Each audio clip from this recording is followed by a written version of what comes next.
Londres en deuil à quelques heures d'un scrutin majeur. La Grande-Bretagne vient d'être touchée par un troisième attentat en 3 mois. Au total, 34 personnes ont perdu la vie.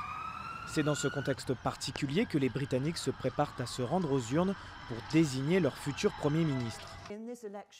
Dans cette élection, il y a un leader qui a fait l'ambition de sa vie de se débarrasser de la force de dissuasion nucléaire et celui qui s'est engagé à la garder.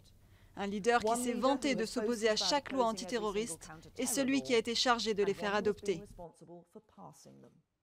Si Theresa May défend sa politique au lendemain de l'attentat de London Bridge, son bilan d'ancienne ministre de l'Intérieur est vivement critiqué. Entre 2010 et 2016, l'actuel locataire du 10 Downing Street a supprimé 20 000 postes dans les effectifs de police. Des suppressions qui, aujourd'hui, suscitent la polémique dans l'opinion publique. Si une large victoire des conservateurs semblait acquise au moment de l'annonce de ces élections anticipées, l'écart avec les travaillistes est désormais bien plus serré. Si elle ne fait pas mieux que David Cameron en 2015, ce serait considéré comme une défaite pour elle. On s'attendait à ce qu'elle ait une hausse très substantielle de sa majorité, donc une majorité de moins de 50 sièges serait vue comme une très mauvaise performance de sa part.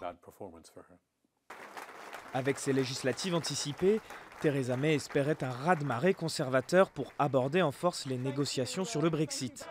Au pouvoir depuis à peine un an, celle qui s'est qualifiée de solide et stable pour convaincre les électeurs pourrait bien finalement se retrouver fragilisée.